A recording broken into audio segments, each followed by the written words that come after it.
sa inyo.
Kasi sa akin, akit panab ako. Yan, ito po yung aking gustong gawin. Kung nakikita nyo, ito, part ito ng living room. Ito namin nilagay yung mga luggage chest. Ito namin gamit dahil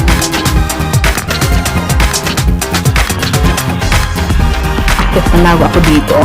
So, ayan, umakit ako dyan. Wala ang mag-access sa akin. Okay, tsaga-tsaga lang. Kakabit ko na yung frame na yun. Gawa ng anak ko yan. So, try ko kung maayos dyan.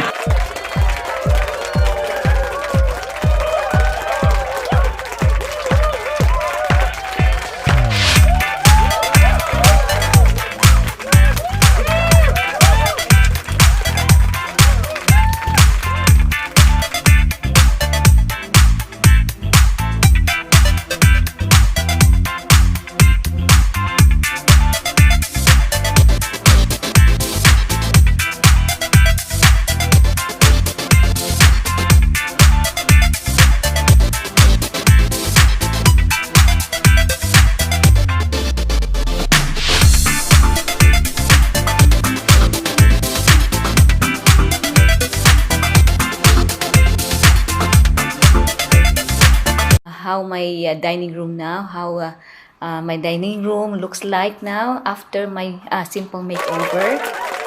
Okay, let me show you my dining room. Okay, thank you so much. Thank you. So here's my dining room. Ayan, magkalapit lang sila ng aming living room. Ayan lang siya. So this is now my dining room after the simple makeover. The first makeover that I did is this one, the wall. Ayan. So nilagyan ko siya ng paper wall sticker. Ayan. So itong side lang na to. And then I put this pictures. Ayan. Ilagay ko siya dyan sa mga picture frame niyan. Ang ilagay ko dyan ay yung mga postcard ng UAE.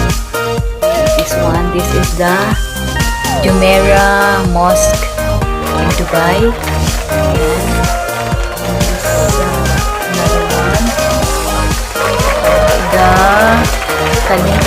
Burj Khalifa and Dubai Fountain.